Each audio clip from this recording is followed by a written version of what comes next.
everybody! In this video, we're learning about the difference between classes and structures in C#. The agenda of my video will be understanding about the differences between structures and classes. So let's get straight into it. What I'm going to do first is I'm going to create a console application in Visual Studio. So over here, I've created a console application in Visual Studio.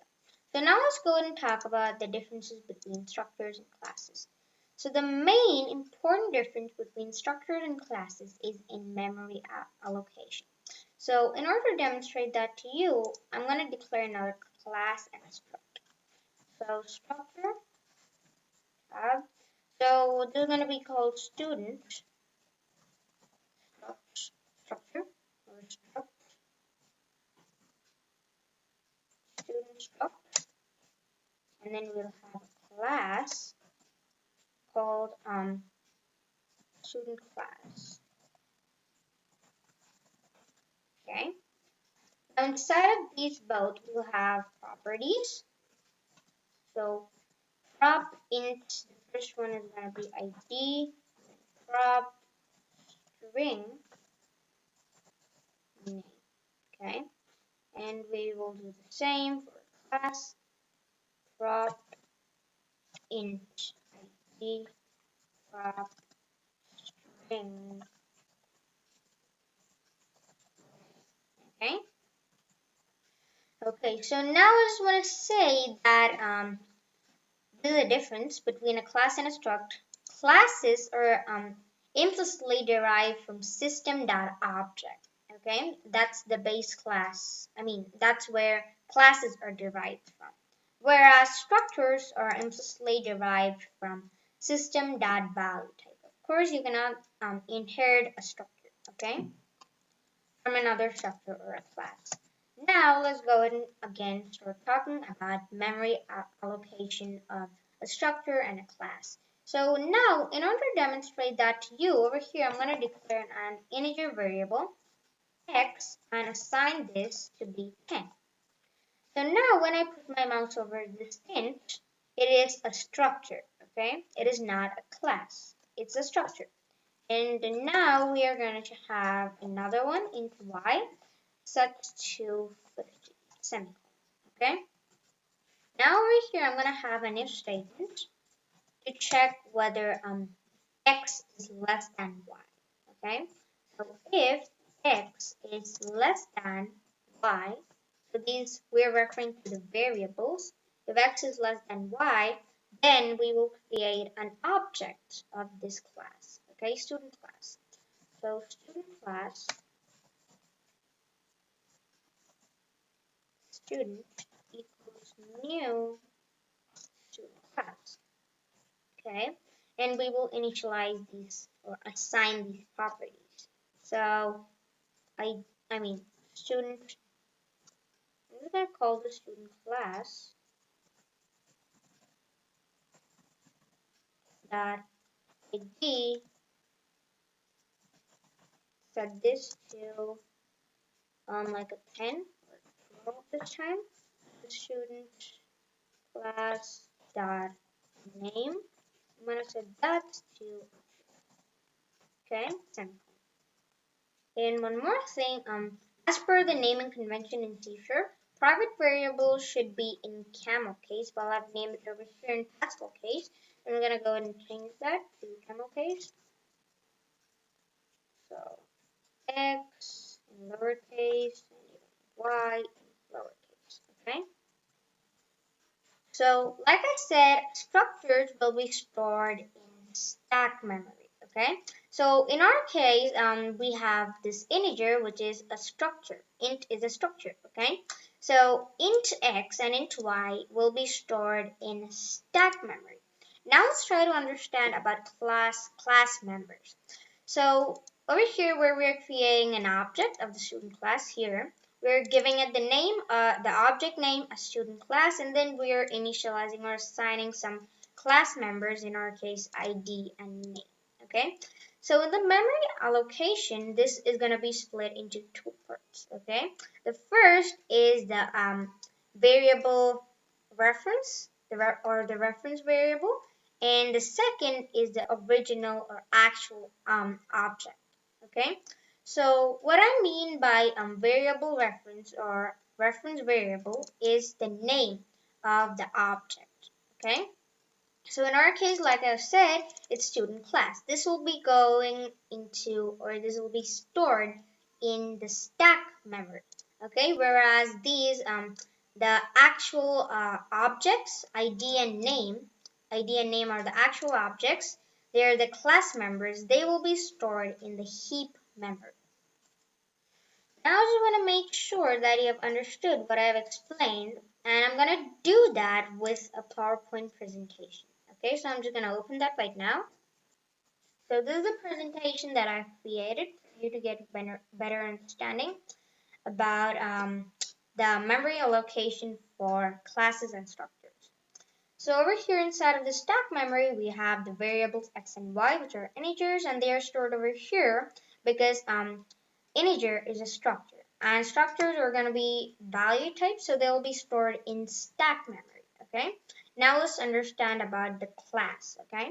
So like I said, when the memory is being allocated, it will be split into two parts. Like I said, the first one is the object reference, and the second is the original the original objects. So this is the reference object over here inside of the stack memory, and this inside of the heap memory is the original object. So how do these both have a connection, or how are these both linked? Basically, this object reference has kind of a memory location of where the original object is stored. Okay, so with that, these both are linked. So value types are stored immediately after the scope. Okay, so let's try to understand that in this example. So over here, like I said, integers are structures, so they're value types. X and Y are value types. And the scope is only over here inside of this main method, right? So after that scope, it will be destroyed. Okay, so we have like an other integer variable over here, then its scope will only be inside of the if statement. Okay, so we have the object reference over here, right? Like I said, it'll be stored in stack memory. So its scope is only, like I said, inside of this if statement. So in order to prove that it's already destroyed, if over here I'm going to say like student class, that is the object name, we have the class, right? We don't have the object reference, student class, because it has already been destroyed and it's no more in the memory. It has been erased, okay? Now you will be wondering that this is already destroyed, right? But what the reference object is already destroyed. But what about the actual objects? Are they still there? The answer to that is yes. They're still in the memory, okay? And nobody can really use that, or we can't really use that. So that's when the garbage collector comes into play. So basically, the garbage collector scans the memory, and if there is something that not referenced anymore, that means it has no more references, then the garbage collector is going to remove that. Now we assume that there's nothing called a garbage collector, then our application will be like so piled up with unused or not needed memory, and that'll impact our performance of our application in a very bad manner. So that's not a good thing for our application. And I just want to say that I'm going to discuss in detail about the garbage collector in one of my later videos. Now let's talk about one more main difference between a class and a structure. So it is that when you copy a structure into another structure, then a new structure is created, and if you change any value in that, it will not affect the original value. Maybe the statement can be a little confusing, but I'm gonna prove that over here with an example. So I'm gonna say x not equal to 50. Instead, I'm gonna initialize this to, y is not equal to 50. Instead, I'm gonna initialize this to x, okay? So now what it's gonna do, or what C# is gonna do, is it's gonna take a copy of the x variable and it's gonna store that inside of y. So in order to prove that, if I try to like increment y by like 10, y plus equal to 10 means y equals y plus 1, just a shortcut. And now we're just going to print on the value of x and the value of y. So I'm just going to say x colon, and then we should have a dollar sign, so dollar sign, and then we will here print out the value of x, and then y colon, and then we will print out the value of y. Okay, and then now let's go ahead and run the program and check what is going to be done. So Control plus F5 in order to run my program. Okay, now as you can see, the output is 10 and 20. So the value of x still remains 10. There's no change in the value of x, and we have incremented y by 10, right? So that's why it has changed to 20 over here. There's no change in the original value. It's just taking a copy and putting that inside of y. Okay, I'm just going to close that. Now let's try to understand about in this same example how it's going to work with classes. So I'm just going to declare another object. So it's going to be of type student class. Let's name the student class 1. I'm going to set this to student class. The object that we had created over here, this student class, I'm referring to that. And now if we just try to change student class 1 dot name property something else, for example object, and then we will console.log console.writeline and then inside of here we want to say student class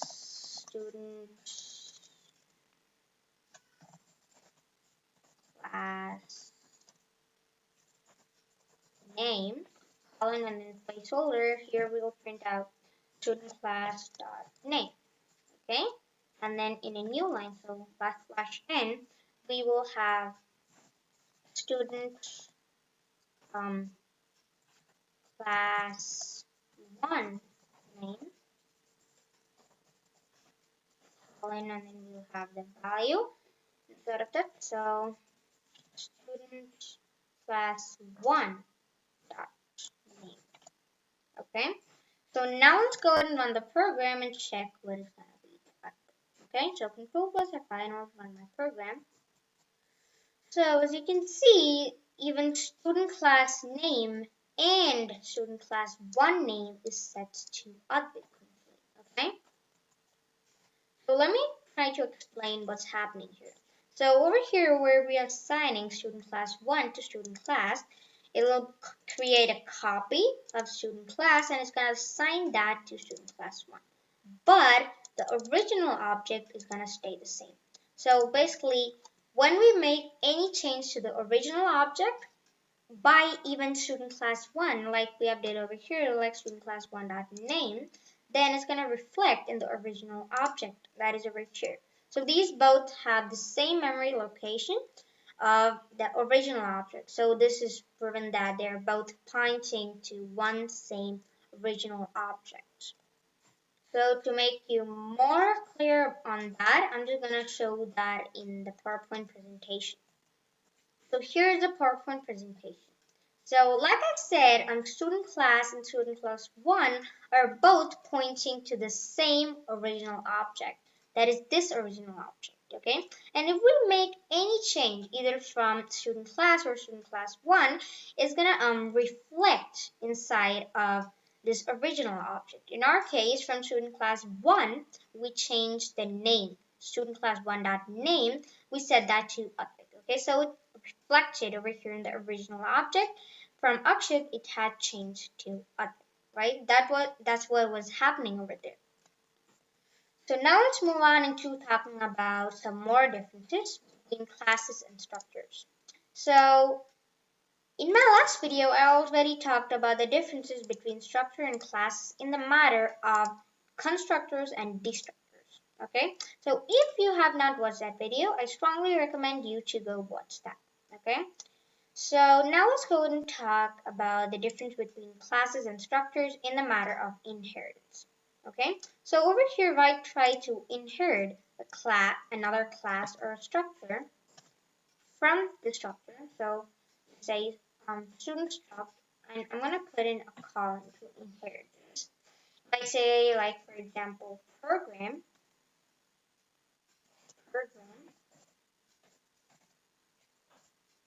then that is possible. That is in the case of a structure. So let's just see what the error is.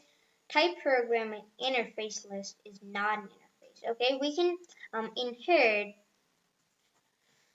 We can inherit an interface. Okay, to the structure or from the structure. So in order to prove that, I'm just gonna have an interface over here. So interface, indexer, interface tab. Let that just be interface.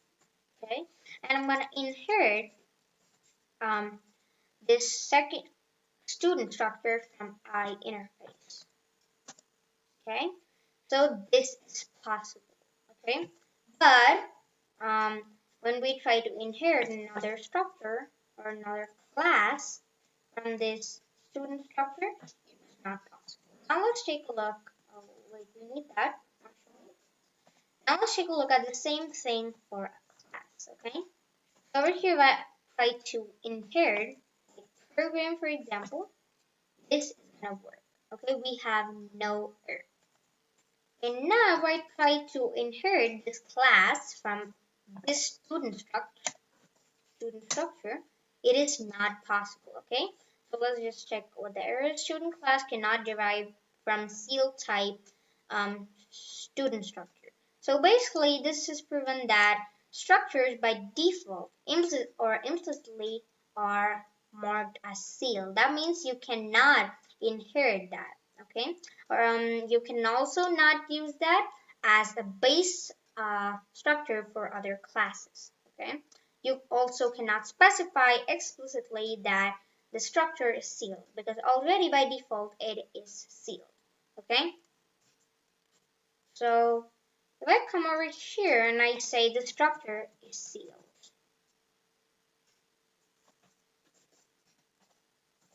so use the seal keyword, you cannot do that. Okay, so the modifier sealed is not valid for a structure. Okay, if we do the same thing, class say sealed, then that is possible. Okay, now we can also inherit a class from a structure interface. Sorry. So if I try to inherit this from interface, also that also is possible. Okay.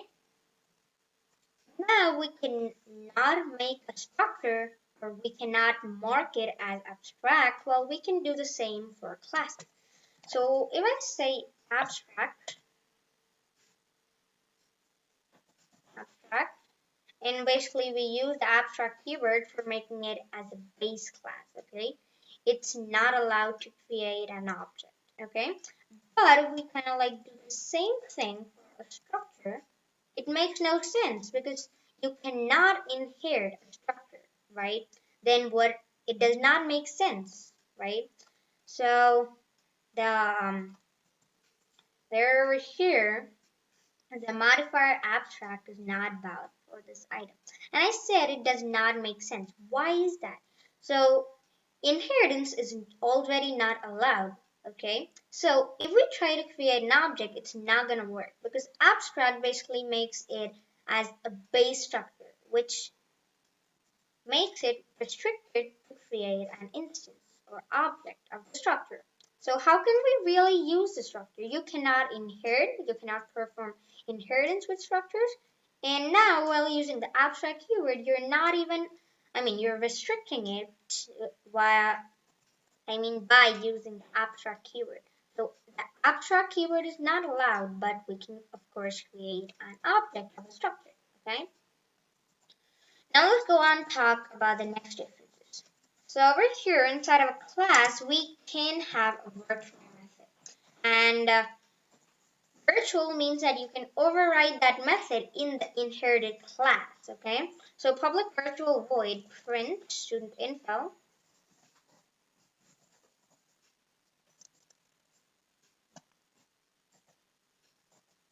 Print student info. And you can do that inside of a class, but if we do the same thing inside of a structure, it makes no sense.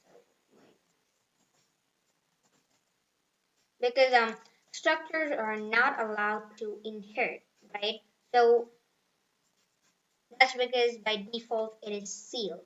So how can you basically override this virtual void, the virtual method? It's not possible. Okay, it makes no sense. Now let's go and talk about the next difference. In the case of a structure, you cannot have a protected member. So if I try to make this protected, it's not possible. And I'm just gonna remove this virtual keyword. I'm just gonna make it not virtual. And we have an error. Student structure dot print student info new protected member declared in a struct. So that's an error. So basically, protected members can be accessed in the same class and the derived classes. But we can't even inherit a structure because it's sealed. So how does this make sense, right? You can't even access it inside of an inherited class, basically because you can't even inherit. But in the case of a class, if I change the access modifier to protected, okay, it is possible, okay? But in the case of a structure, that is not possible. And with that, I hope you have understood about the differences between structures and classes. Goodbye till the next video. Thanks for watching. Until then, enjoy C#.